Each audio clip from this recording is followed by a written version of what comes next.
जय हिंद everyone, welcome to Khunga academy. Khunga academy में आपका स्वागत है।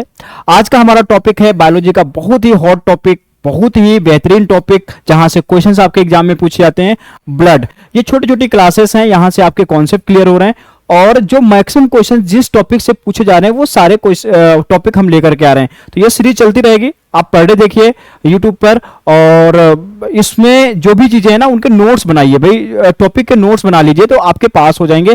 फिर हम पीवाईक्यू, आपकी आरपीएफ का बैच चल रहा है उसमें हम पीवाईक्यू करा रहे हैं, तो जो भी आपके क्वेश्चन साइंस से बनते हैं तो यहाँ पे टॉपिक चल रहे हैं, उसके बाद वहां पर पीवाईक्यू, तो इससे आपका तैयारी होती रहेगी जो भी क्वेश्चंस आपके एग्जाम में आते हैं। तो हम इस टॉपिक को कवर करते हैं। ब्लड, आखिर ब्लड क्या है, ब्लड कैसा होता है, इसके फंक्शन क्या होते हैं, इससे किस तरीके के क्वेश्चंस आपके एग्जाम में आते हैं, वो सारी चीजें हम लोग देखने वाले हैं। अगर मैं ब्लड की बात करूं तो ब्लड एक तरल है, तरल संयोजी ऊतक है जो कि हमारे बॉडी में पाया जाता है। लगभग 5 लीटर, कितना पाया जाता है, इसकी जो क्वांटिटी होती है लगभग 5 लीटर होती है। तो कुछ बेसिक फैक्ट्स देखेंगे यहाँ पर, कुछ बेसिक चीजें देखेंगे, है ना, जो आपके इससे रिलेटेड है। देखो, ब्लड की बात अगर हम करें तो ब्लड क्या है, ये तरल संयोजी ऊतक है, तरल संयोजी ऊतक है, ऊतक है भाई, ठीक है। इसको बोलते हैं liquid connective tissue, liquid connective tissue बोलते हैं, कनेक्टिव टिश्यू कहते हैं, ठीक है। इसको लिक्विड कनेक्टिव टिश्यू कहते हैं, है ना। तरल संयोजी ऊतक इसलिए कहा जाता है क्योंकि इसके अंदर प्लाज्मा होता है और प्लाज्मा जो होता है उसके अंदर वाटर पाया जाता है, 91 से 92% वाटर होता है, इसीलिए इसको लिक्विड कनेक्टिव टिश्यू कहते हैं। अगर मैं बात करूं रक्त की, इसकी स्टडी क्या कहलाती है, स्टडी क्या कहलाती है भाई, इसकी स्टडी कहलाती है हीमेटोलॉजी, हीमेटोलॉजी इसकी स्टडी कहलाती है, यानी haematology is the study of blood, तो इसकी स्टडी है भाई हीमेटोलॉजी, हीमेटोलॉजी, ठीक है। ये मोस्ट इंपॉर्टेंट क्वेश्चंस बनते हैं आपके एग्जाम के लिए, इनको आपको नोट करना है। Haematology is the study of blood, ठीक है। आगे चलते हैं। आगे देखो ये क्या है, फंक्शंस ब्लड के दे रखे हैं कि इसके आखिर फंक्शन क्या होते हैं। तो ब्लड किस में हेल्प करता है, ब्लड गैसियस एक्सचेंज, मतलब ट्रांसपोर्ट ऑफ रिस्पिरेटरी गैसेस, जो रिस्पिरेटरी गैसेस हैं यानी श्वसन गैसेस होती हैं। श्वसन गैसेस कौन कौन सी हैं, जिनको श्वसन गैसें कहते हैं, कौन कौन सी भाई, श्वसन गैसें कौन होती हैं, हम ऑक्सीजन लेते हैं, कार्बन डाइऑक्साइड छोड़ते हैं, तो इनका ट्रांसपोर्ट करता है ना, कौन करता है भाई, ब्लड के थ्रू होता है। ट्रांसपोर्ट ऑफ न्यूट्रिएंट्स, जो भी न्यूट्रिएंट्स हमारे बॉडी के में है, जैसे हमने कार्बोहाइड्रेट खाया, है ना, हमने प्रोटीन खाई, हमने फैट खाया, तो ये जाकर के हमारा डाइजेस्टिव सिस्टम इसको डाइजेस्ट करेगा, देन जाकर के जो जैसे कार्बोहाइड्रेट है वो ग्लूकोज में कन्वर्ट हो जाएगा, जो हमारा प्रोटीन है वो अमीनो एसिड में कन्वर्ट होगा, जो हमारा फैट है वो फैटी एसिड ग्लिसरॉल में कन्वर्ट होगा। लेकिन ये ट्रांसपोर्ट तो होना है भाई, हाँ, मतलब इनको एक स्थान से दूसरे स्थान जाना है, क्योंकि हर एक बॉडी पार्ट को क्या चाहिए, एनर्जी चाहिए। तो वो एनर्जी किसके थ्रू मिलती है हमें भाई, ब्लड, ये एनर्जी, ये जो एनर्जी है, न्यूट्रिएंट्स हैं, उनको ट्रांसफर करने का काम किसका होता है, ब्लड का होता है। तो ब्लड क्या करता है, न्यूट्रिएंट्स को ट्रांसफर करता है पूरे शरीर में, है ना, क्योंकि पूरे शरीर के अंदर ब्लड फ्लो कर रहा है, उसी के अंदर ऑक्सीजन, उसी के अंदर न्यूट्रिएंट्स, जो भी ड्रग्स हैं वो सारे इसी के थ्रू ट्रांसपोर्ट हो रहे हैं। तो वही सारा लिखा हुआ है, तो ये न्यूट्रिएंट्स को क्या करेगा, ट्रांसफर करने में हेल्प करता है। ट्रांसपोर्ट वेस्ट प्रोडक्ट, जो कि हमारे बॉडी के नाइट्रोजीनियस सब्सटेंसेस हैं, यानी कि नाइट्रोजन युक्त पदार्थ होते हैं, जैसे कि अमोनिया हो गया, यूरिया है, क्रेटिनिन है, यूरिक एसिड है, ये जो वेस्ट प्रोडक्ट हैं। Also carbon dioxide is the waste product of body, ये भी जो हम ब्लड ही इसको ट्रांसपोर्ट कर रहा है। तो जो भी वेस्ट प्रोडक्ट होते हैं उन सबको ब्लड क्या करता है, वो बाहर एलिमिनेट करने में हेल्प करता है, यानी किडनी के पास ले जाता है। तो किडनी क्या करती है, उसको फिल्टर कर देती है। तो ये भी एक ब्लड का फंक्शन है। आ रही बात समझ में। ट्रांसपोर्ट हार्मोन, हार्मोन का ट्रांसपोर्ट करता है, स्थानांतरण करता है। अच्छा, मोस्ट इंपॉर्टेंट है डिफेंस, थर्मोरेगुलेशन इटीसी। थर्मोरेगुलेशन का मतलब क्या है, थर्मोरेगुलेशन का मतलब है हमारे बॉडी के टेम्परेचर को मेंटेन करना, या हमारे बॉडी के टेम्परेचर को, या हमारे बॉडी के इन्वायरमेंट को बनाए रखना। अब सपोज दैट मान लेते हैं जैसे हमारे बॉडी में बहुत सारे वेस्ट प्रोडक्ट हैं, वो एलिमिनेट नहीं होंगे, वो ट्रांसफर नहीं होंगे, ठीक है, वो एक जगह से दूसरे जगह, मान लेते हैं वो किडनी तक ना पहुंचे, अगर वो किडनी तक नहीं पहुंचेंगे तो क्या किडनी ब्लड को फिल्टर करेगी, नहीं कर पाएगी। और जब किडनी ब्लड को फिल्टर नहीं करेगी तब क्या होगा भाई, तो पॉइजनस सब्सटेंसेस जो हैं वो धीरे धीरे धीरे धीरे इंक्रीज करते जाएंगे हमारे ब्लड के अंदर और हमारी डेथ भी हो सकती है। ठीक है, तो ये मेन फंक्शंस हैं ब्लड के। अब हम देखते हैं कि ब्लड के अंदर क्या क्या होता है। देखिए, कंपोजिशन ऑफ ब्लड की बात कर रहे हैं कि ब्लड के अंदर क्या क्या पाया जाता है। अगर मैं ये बात करूं कि ब्लड के कंपोजिशंस क्या हैं, तो ब्लड के अंदर बेटा होता है मेनली प्लाज्मा। प्लाज्मा कितने परसेंट पाया जाता है? ये प्लाज्मा है। ठीक है, ये प्लाज्मा है जो कि इसकी क्वांटिटी होती है 55% होती है। ब्लड के अंदर प्लाज्मा कितना पाया जाता है? 55% पाया जाता है प्लाज्मा। उसके बाद में जो अदर सेल्स होती हैं जिनको रुधिराणु कहते हैं, वो कितनी होती हैं? वो 45% होती हैं। कितनी होती हैं? 45%। इसमें कौन कौन चीजें आती हैं? इसमें तीन चीजें आती हैं। एक तो आरबीसीज आती हैं, ठीक है, डब्ल्यूबीसीज आती हैं और प्लेटलेट्स आती हैं। प्लेटलेट्स आते हैं जिसको हम पट्टिकाणु कहते हैं। हिंदी में क्या कहते हैं? पट्टिकाणु कहते हैं, या फिर इन्हीं को बिंबाणु कहते हैं। इसी को हम क्या कहते हैं? बिंबाणु कहते हैं। तो आप इनसे कंफ्यूज मत होइएगा, क्योंकि ये आप में कभी कंफ्यूजन क्रिएट करते ना, है ना, उस तरीके से आप गलत कर देते हो कि पट्टिकाणु क्या है, बिंबाणु क्या है। तो आपको पता होना चाहिए ये प्लेटलेट्स हैं। ठीक है, प्लेटलेट्स होती हैं, पट्टिकाणु कहते हैं। तो आरबीसी, डब्ल्यूबीसी और प्लेटलेट्स ये सारे हमारे रुधिराणु में आते हैं। किस में आते हैं? ब्लड सेल्स हैं। ये सारी क्या हैं? ब्लड सेल्स हैं। ठीक है, ब्लड की सेल्स होती हैं। और जो प्लाज्मा होता है वो 55% पाया जाता है। तो भैया इसके अंदर प्लाज्मा कितना है? 55%, जो कि आपको यहां दे रखा है। ये प्लाज्मा की क्वांटिटी है। लगभग 4% प्लेटलेट्स होती हैं। देखो, white blood cells and platelets ये 4% होती हैं। और रेड ब्लड सेल्स सबसे अधिकतम होती हैं, 41% पाई जाती हैं। सबसे ज्यादा कौन सी हैं? रेड ब्लड सेल्स हैं। उसके बाद में क्या है? प्लेटलेट्स हैं। अगर मैं इनका रेशियो बताऊं कि हमारे ब्लड में जो ये आरबीसी जो हैं, डब्ल्यूबीसीज है, इनका रेशियो बीसीज और प्लेटलेट्स, ये बहुत इंपॉर्टेंट है भाई, इसको लिखिएगा। प्लेटलेट्स इनका रेशियो कितना होता है? देखिए 600:1:40। इसका मतलब बेटा है कि अगर हमारे बॉडी में, ठीक है, 600 डब्ल्यूबीसी हैं तो 1 क्या होगी? सॉरी, 600 आरबीसीज हैं। 600 आरबीसी हैं तो एक क्या होगी? डब्ल्यूबीसी। और 40 क्या है? प्लेटलेट्स हैं। 40 क्या भाई? प्लेटलेट्स। ये इनका नंबर है, इस रेशियो में होनी चाहिए। ठीक है, आगे हम बात करते हैं, इनकी डिटेल में स्टडी करते हैं। जरा मैं अब आपको बता दूं कि हमने बताया भाई ये ब्लड है। ठीक है, ब्लड जिसको हम रुधिर कह रहे हैं, ठीक है, इसी को हम खून कह देते हैं भाई, कहते हैं ना खून हो गया, ये खून है, इसी को हम ब्लड कहते हैं। क्या कहते हैं? ये ब्लड तो इंग्लिश में लिख दिया मैंने। ठीक है, आ रही बात समझ में? ये हमारे पास है। अब देखो इनके अंदर क्या क्या पाया जाता है, तो जरा हम फ्लो चार्ट बना लेते हैं। हमने कहा भाई एक तो होता है प्लाज्मा। क्या होता है भाई? प्लाज्मा होता है। ये प्लाज्मा कितना? 55% पाया जा रहा है। कितना पाया जा रहा है? 55%। और रुधिराणु जिसे कहते हैं ब्लड सेल्स, रुधिराणु को बोलते हैं ब्लड सेल्स कहते हैं, ब्लड सेल्स कहते हैं। ये कितनी होती है? 45% होती हैं। कितनी पाई जाती हैं? 45% होती हैं। ध्यान समझना। अच्छा, ये जो आपका प्लाज्मा है ना, प्लाज्मा के अंदर वाटर होता है। क्या होता है भाई? इसके अंदर वाटर होता है। कितना पाया जाता है? 91 से 92% इसमें वाटर होता है। पानी की मात्रा, क्वेश्चन पूछा जाता है डायरेक्ट कि प्लाज्मा के अंदर पानी की मात्रा कितनी होती है? लगभग 91 से 92% होती है, इतनी होती है। बात समझ आ रही है? अगर मैं पूछूं इसके अंदर प्रोटीन भी पाई जाती है। क्या पाई जाती है? प्रोटीन भी पाई जाती है। इसके अंदर प्रोटीन्स भी होती हैं। और प्रोटीन्स कौन कौन सी होती हैं? तो दो प्रकार की, वैसे 3 प्रकार की मेनली होती हैं, आप याद रखिए। एक तो फिब्रिनोजन कौन सी, मैं लिख देता हूं यहां पर, ये होती है फिब्रिनोजन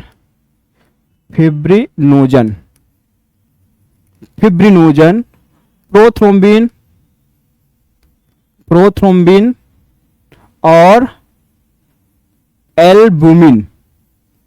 ये प्रोटीन्स होती हैं मेनली ये प्रोटीन्स पाई जाती हैं। कौन कौन सी? एक तो बच्चा प्रोथ्रोम्बिन है। कौन सी? ये फिब्रिनोजन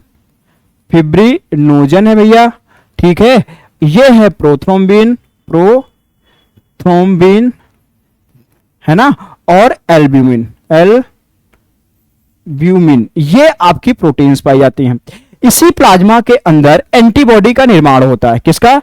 एंटीबॉडी का बॉडी का निर्माण होता है, इसी के अंदर एंटीबॉडी का फॉर्मेशन। और एंटीबॉडी क्या होती है? जो हमें रोगों के खिलाफ लड़ने में सहायता करती हैं, हमारे बॉडी को रोगों के खिलाफ बचाती हैं। तो एंटीबॉडी का फॉर्मेशन कहां होगा? प्लाज्मा के अंदर होगा। ठीक है, प्लाज्मा कैसा होता है भैया? प्लाज्मा जैसे आपका थूक है ना, थूक जानते हो, थूक है ना, जैसे आपका थोड़ा सा कलरलेस होता है। ये कैसा होता है बच्चा? कलरलेस है, ये कलरलेस है। ठीक है, ये होता है आपका कलरलेस होता है। ठीक है, यानी कि बिना कलर का होता है, कोई कलर नहीं पाया जाता इसका प्लाज्मा का। लिक्विड पार्ट है क्योंकि इसके अंदर पानी पाया जा रहा है। ठीक है, ये बात समझ। इसके अंदर एक प्रोटीन होती है जो मोस्ट इंपॉर्टेंट प्रोटीन आपकी है, जिसको हम बोलते हैं क्या? जो हमारे ब्लड वेसल्स के अंदर ब्लड क्लॉटिंग को प्रिवेंट करती है, उसे बोलते हैं हिपैरिन। क्या बोलते हैं? हिपैरिन प्रोटीन कहते हैं। ये हिपैरिन प्रोटीन होती है जो कि हमारे ब्लड वेसल्स के अंदर हिपैरिन प्रोटीन है। हिपैरिन प्रोटीन, ये बहुत अच्छा क्वेश्चन बनता है आपके एग्जाम के लिए कि हिपैरिन प्रोटीन का फंक्शन क्या होता है, या कौन सी प्रोटीन हमारे ब्लड वेसल्स के अंदर, रक्त वाहिनियों के अंदर ब्लड का थक्का जमने से रोकती है या प्रिवेंट करती है। तो आंसर आएगा हिपैरिन प्रोटीन। जैसे आपने देखा ना, हिपैरिन प्रोटीन का मेन काम होता है ब्लड वेसल्स के अंदर ब्लड का थक्का जमने से रोकना, लेकिन हिपैरिन एयर की बहुत ज्यादा, मतलब एयर के जैसे ही कांटेक्ट में आती है, एयर की दुश्मन है। अगर एयर के कांटेक्ट में आएगी हिपैरिन तो तुरंत वो इनएक्टिव हो जाएगी, और जैसे ही इनएक्टिव होगी वो ब्लड क्लॉटिंग कर लेता। आपने देखा ना कभी जो डॉक्टर्स जब कभी इंजेक्शन लगाते हैं तो जो भी एयर होती है ना इंजेक्शन की, वो सारी एयर को आउट कर देते हैं, बाहर कर देते हैं।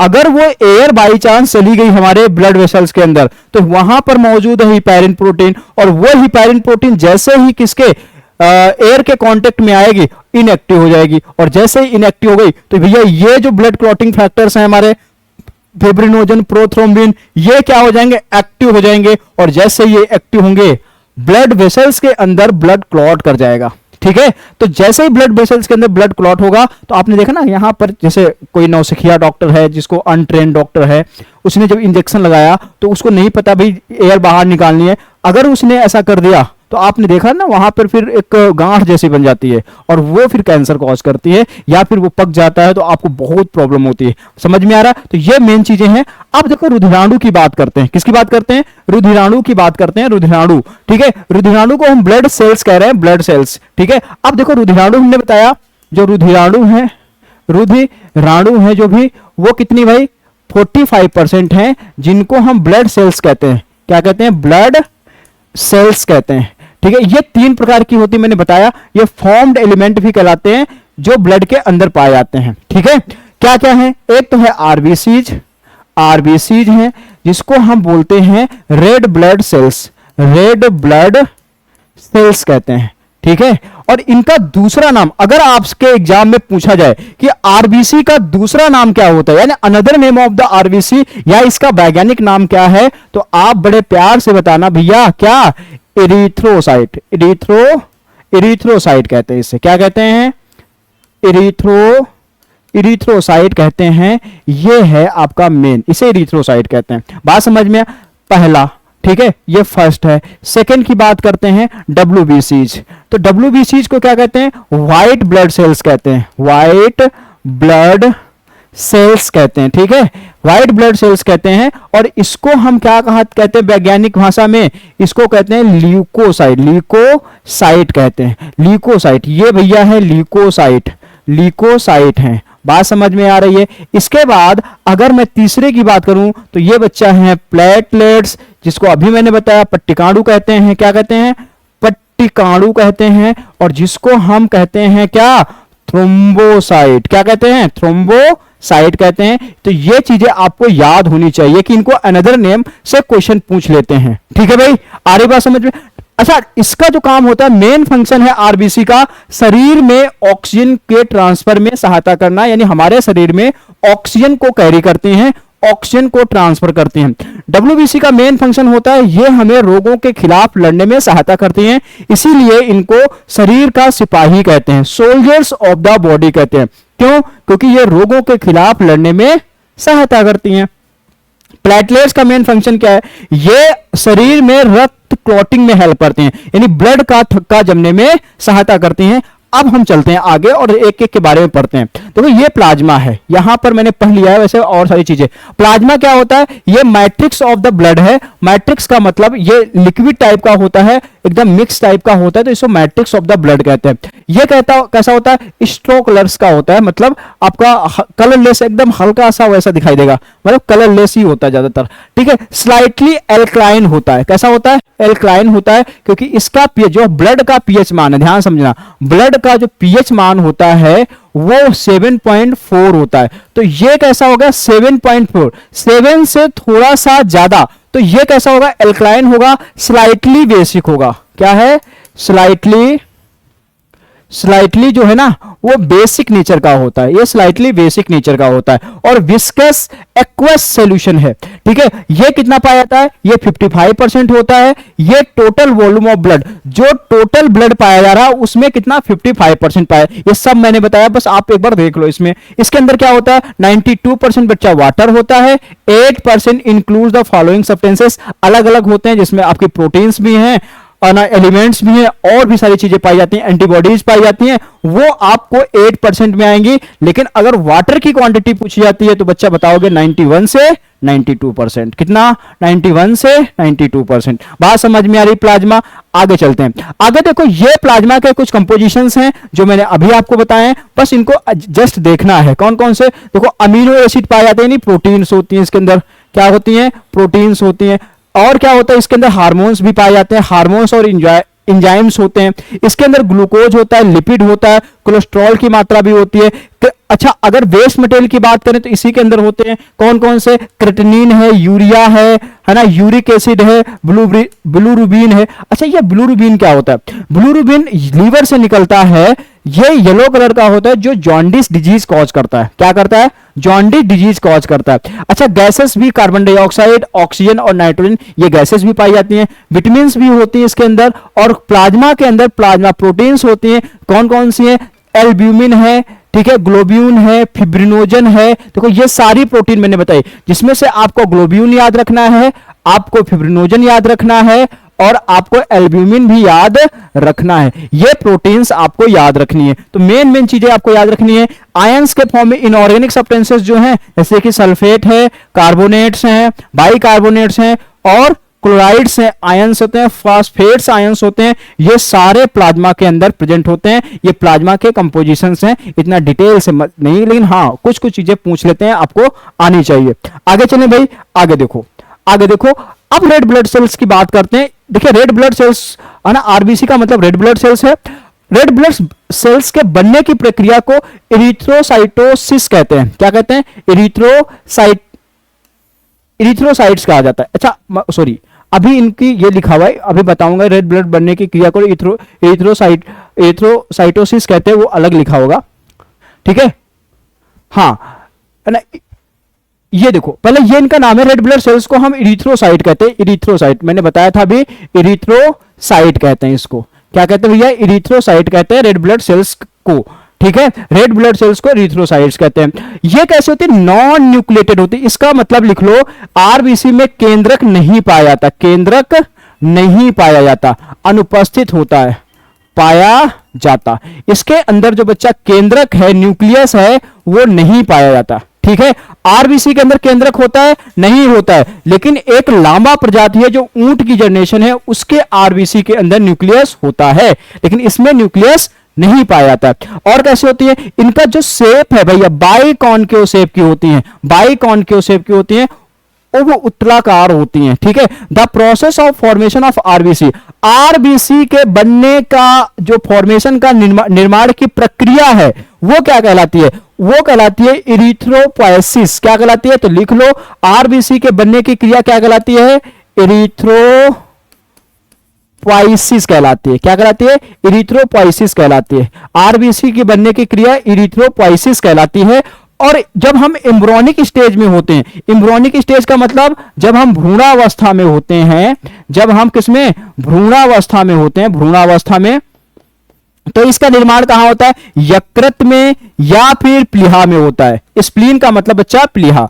जब हम भ्रूणावस्था में होते हैं, मां के पेट में होते हैं, तो आरबीसी का निर्माण कहां होता है?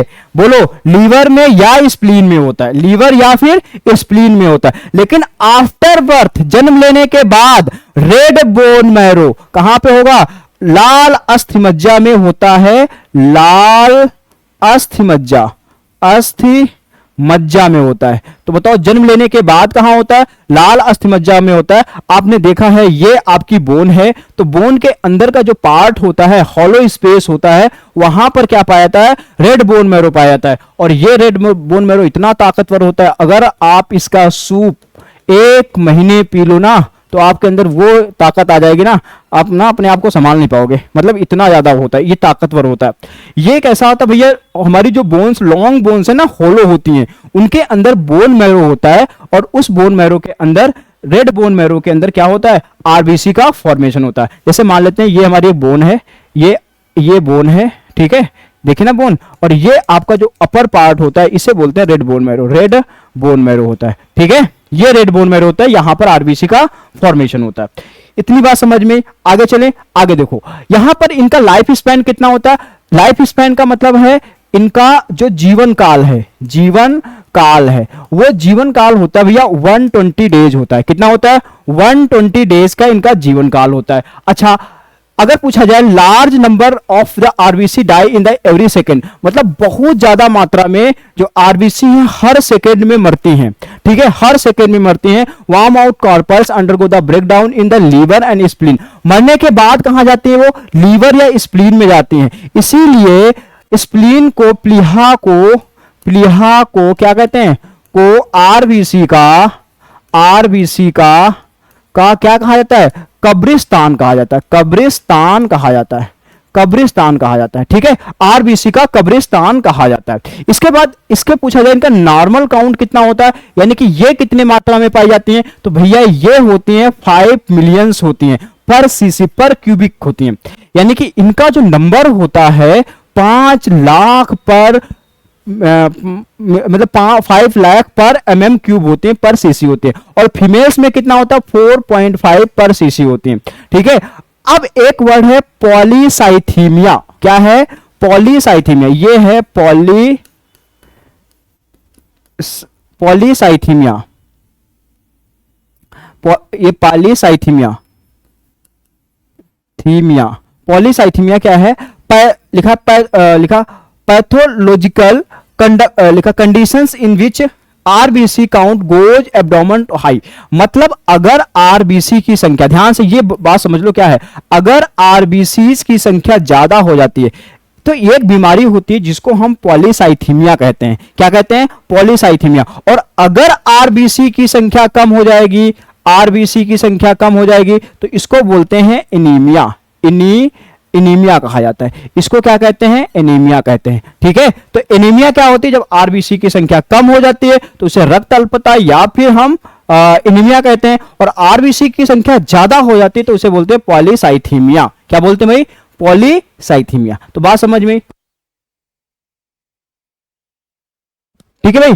तो ये आरबीसी का, तो ये सारी चीजें हैं। तो आरबीसी की संख्या जब ज्यादा होगी उसे क्या कहेंगे? पॉलीसाइथीमिया। अच्छा, एक चीज समझो, आरबीसी के अंदर पाया जाता है बच्चा हीमोग्लोबिन। क्या पाया जाता है? हीमोग्लोबिन। अभी व्हाइट ब्लड सेल्स नहीं, अभी हीमोग्लोबिन पाया जाता है। इसमें हीमोग्लोबिन पाया जाता है, हीमोग्लोबिन पाया जाता है। मैं इसको ना अलग लिख देता हूं। देखिए, जो आरबीसीज होती है ना बच्चा, आरबीसीज, उसके अंदर पाया जाता है भैया हीमोग्लोबिन। हीमोग्लोबिन पाया जाता है, ग्लोबिन पाया जाता है।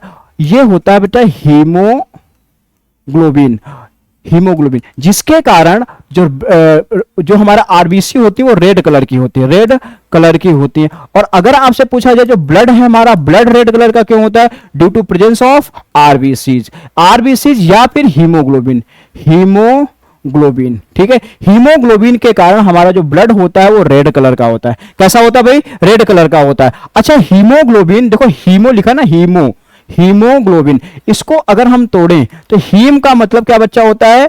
आयरन। और ग्लोबिन क्या है? एक प्रकार की प्रोटीन है। इसका मतलब अगर आपसे पूछा जाए हीमोग्लोबिन में प्रोटीन कौन सी होती है तो आप कहोगे ग्लोबिन प्रोटीन। कौन सी? ग्लोबिन प्रोटीन पाई जाती है, ग्लोबिन प्रोटीन होती है। ठीक है बच्चा। और अगर आपसे पूछा जाए कि इसमें कौन सी धातु पाई जाती है, मेटल कौन सा होता है, तो आयरन होता है, Fe पाया जाता है। तो हीमोग्लोबिन में कौन सी धातु होती है, आयरन पाई जाती है।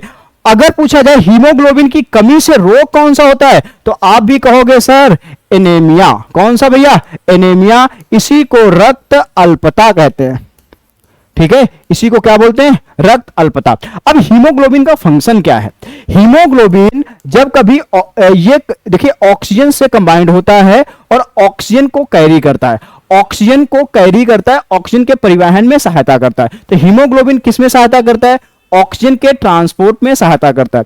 लेकिन अगर यही हीमोग्लोबिन जब कार्बन मोनोऑक्साइड के साथ मिलता है तो बनाता है ऑक्सी हीमोग्लोबिन। क्या बना देता है, ऑक्सी हीमोग्लोबिन। और ये एक परमानेंट एलिमेंट है, ये एक अस्थायी तत्व है, और ये क्या करता है, हमारे शरीर में ऑक्सीजन को कैरी को ब्लॉक कर देता है, ऑक्सीजन की कैरी को रोक देता है। और जब हमारे शरीर में ऑक्सीजन रुक जाएगी तो मतलब क्या है, हमारी डेथ पक्का है। इसीलिए कार्बन मोनोऑक्साइड को, जो CO है, कार्बन मोनोऑक्साइड, क्या बेटा, कार्बन मोनोऑक्साइड, मोनोऑक्साइड, इसको हम क्या कहते हैं, पॉइजनस गैस कहते हैं, जहरीली गैस कहा जाता है। आ रही बात समझ में। तो कार्बन मोनोऑक्साइड, ये जब जैसे कभी बंद कमरे के अंदर हम अंगीठी जला के सोते हैं तो उसमें क्या निकलती है, यही हानिकारक गैस निकलती है। तो समझ में आ रहा है। तो ये था आज हमारे लिए ब्लड RBC के बारे में हमने पढ़ा, यानी ब्लड के एक कंपोनेंट के बारे में पढ़ा। सबसे पहले ब्लड के बारे में देखा, फिर हमने देखा भाई जो ब्लड है उसके अंदर कौन कौन से एलिमेंट पाए जाते, तो एक प्लाज्मा था, दूसरा आपका ब्लड सेल्स थी। ब्लड सेल्स के अंदर कौन कौन सी चीजें पाई जाती हैं, RBC, WBC और प्लेटलेट्स। तो आज हमने RBC के बारे में पढ़ा, नेक्स्ट क्लास में हम WBC और प्लेटलेट्स के बारे में पढ़ेंगे। तो मिलते हैं नेक्स्ट क्लास में। थैंक यू, जय हिंद, जय भारत।